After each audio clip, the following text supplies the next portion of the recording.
Hey everyone, welcome or welcome back to Trunk Talk. My name is Charlotte. And I'm Gabi. And I'm Tim. That's right, there's a third voice or third person today, and that is because we have had the overwhelming response of having Tim, our general manager, and talking about him. So, what are we doing today? Today's interview, we are filming Mr. Tim Gross, our general manager, and the fight's on. Let's go. There we go. Okay, so first of all, who are you? I'm Tim Gross, What do you do? Brantford Kia's general manager. So, what is a general manager? General manager kind of takes care of everything in the dealership, from sales, service, parts, janitor service, And you do that? and I do that. That's Move terrifying. parts around. Yeah, it's fun. Yeah, it's good. Obviously, oversee the dealership and sales, and we enjoy it. So it's lots of fun. So, how long have you been at Brantford Kia for? 8 years. And obviously, that's not your start in the car business. So, where did you start and how did you end up here? So I started. Give at us the story. South Bank Dodge when I was your guys' age. Get out of Dodge. I just started and I was 23 going on 24 years old, and I knew the general manager that worked there, and his name was Mike Douglas. He is still at a Toyota store in Petawawa, so he's a great guy. I haven't talked to him in a long time, but yeah, that's my start in the car business, and selling cars, obviously, to start with when I was 23 to 24 years old, and then into sales management and business office and all the other stuff that It's a goes little with bit of it. everything. Yeah. And how'd you get into that? How'd you pick the car business? Yeah. Because did you want to work in the car business? No, I want to be an architect. Oh. But He's got architect writing. If you've ever seen Tim's handwriting, it's not- legible. Yeah. it's It's excellent. structural. It's structural. It looks Yes. pretty cool. But you can't tell what read he's it. writing. It's illiterate. No one can read it, so it's okay. No, that was the idea, and I actually ran into this Michael Douglas guy at South Bank Dodge, and at the time he was driving a 2004 Porsche 911 Targa, Nice. Ooh. and I kind of Targa always top. liked those cars, so that was kind of cool. We kind of grew up with cars and trucks and boats and motorcycles, and it was kind of in my blood. So that's how I Anything started. with a motor, anything Anything that runs, that went fast. you were or there. could figure out how to make it go faster, we were there. All right. I guess on another car-related topic, some of our viewers want to know what was your first car, and also what's your dream car? Well, that's cool. Well, we had that conversation before. No, we haven't. My first car was a Datsun, 1972 Datsun 510 Coupe, and it was orange. That's a hot ride. And when I was going to high school, I had a little dirt bike, so I could go to high school on a dirt bike. But the Datsun 210 was when I was working at a gas station in Richmond, Ontario. Sweet. So that was the fun thing. Was Yeah. it like a nice car, or because I know nowadays that's considered a really, really cool car, No. but at the time, It wasn't a nice car. I paid $300 for it. Sweet. Nice. Yeah, Adjusted for inflation. yeah, exactly. What's your dream car though? Um, Or are you driving your dream car? I do. I like Porsches, but yeah, I would think it would be a GT4, Cayman GT4. Ooh, okay, car, yeah. So, All right. All I right. respect that. But yeah, I like that brand of car. They're pretty cool. Well, you've worked with them, haven't you? Hmm. Yeah, I worked at Porsche of London for 2 years, and it was a great experience. cool. Yeah. What other OEMs have you worked for? You've I've worked for everybody. Yeah, a little bit of pretty everything. Well, Yeah. I've been pretty fortunate to work for Al McDowell's South Bank Dodge. That's where I started, and then I came to Toronto. I worked for the Humberview Group, which was Leasemaster National, and that's General Motors, Cadillac, everything. There you go. And then to the Buds Brothers, so Subaru, BMW, very fortunate. And then obviously here. So, yeah. And which one's your favorite? I tell you It's a trick that question. It's not, you know what? Answer It- carefully. Actually, it's a very good question because it's not really your favorite brand because all the cars are alike, like pretty well. When you think about warranty and things along the lines, it's the people that you work for and work with is the difference. So it's And still not us. Impeccable segue to our next question, by the way, but keep going, Tim. Pat Hart's a great guy. He's known my wife for over 20 years, and kind of that's been the conversation. And for me to come to the dealership, that's how it started. We love Kim. Yeah, Kim and Tim. Tim and Tim, very easy. All right, so Tim, Yeah. next question. How do you put up with us? And by us, I mean Charlotte and I. That's difficult some days. You know what? It's so much fun working in the dealership and thinking of new ideas. Just remember, this is on tape, and we're definitely gonna hold you to whatever you say. Yeah. But it's true. You guys You know do what? work. It's true. It's you don't realize what information you can give out to people and what really works and how this really drives our business. And you know, some people think it's not a real job, it's a lot of fun. All the stuff You that these think guys it's not a Yeah, real this job? is the stuff that you they- tell they us. don't really work. But it started with Peter Lowe over 8 years ago, and it's got bigger and bigger and bigger. And these two young ladies, it is hard work, honestly. When you go through things that you have to Nice. find as far as content, what's going to be the next video, and getting those cars here, that's not the fun part. So So the you fun part still is didn't staying answer the alive. question, though. How do you put up with us? I can't answer that question, okay? He gets into his truck and screams. I just drive away. Yes. It's a lot easier. To the McDonald's drive-thru. Yes. Yep. Another fun question. What makes you tick? What makes me tick? Wow. That's a good Oh, question. I could answer it for you. I've seen it. I don't know. You know what? We talk about speed of business. We talk about things along that lines. There it is. And honestly, I just enjoy the car business and the people around it. There's a lot of things that people don't talk about, but we have some great characters here, Characters, emphasis on Critters. characters. critters, and no, the best part is, you know, the people that we work with, but the people that we sell to, we've got a really great We client do. base. We really do. And We've really talked about that enjoyable. We before. see them at the grocery stores. We see them at restaurants, and yeah, we're pretty lucky that way. We're pretty fortunate. Can you explain what you mean by speed of business to everyone watching? Because everyone here at the dealership knows it and that it's going to be on your tombstone. But the people watching, what does it mean? It can be as simple as someone walking into the showroom and someone greeting them. But when you think about this as a financial company, think about delivering a car. We get paid for that car, and where does that money go? It goes into our bank account. So to keep mine. the business, it's not Charlotte's bank account. Or mine. But the simplicity of it is when we have efficiencies through service, parts, sales, accounting, the speed of business is what do we do with that piece of paperwork that it gets through the business quicker Definitely. and accurately. And that's kind of been my motto for a long time. I remember some owners would ask me how their bank account is, and it was to do with open work orders. And when you look at open work orders and warranty and things along that lines, it's a big deal to make sure that is an efficient process throughout the dealership. So speed of business is process. Do you And better implement that processes. into just regular aspects of your life outside of work too?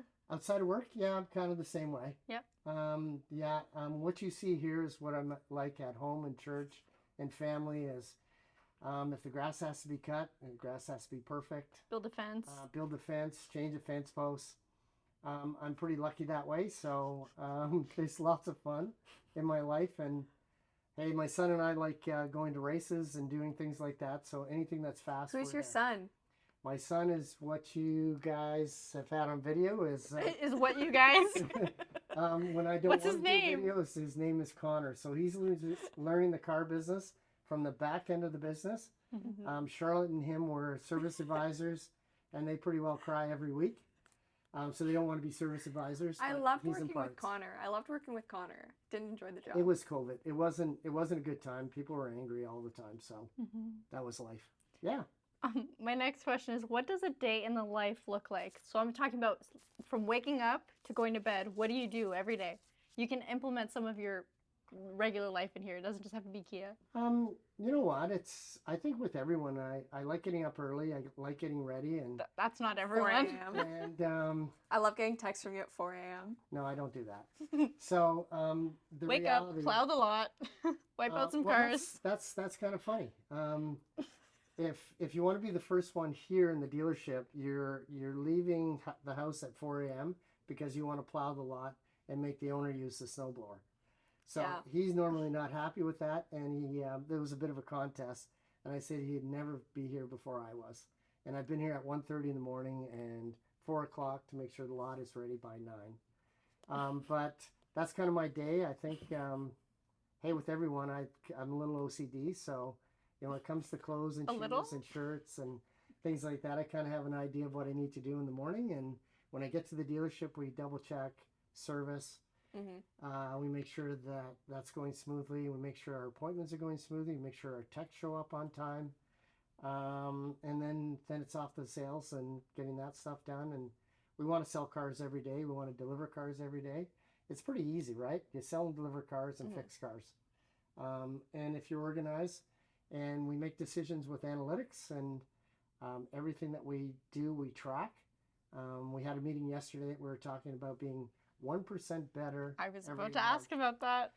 And 1% better every month, you probably do it easier than that, but 1% better every month means that you're 12% better at the end of the year.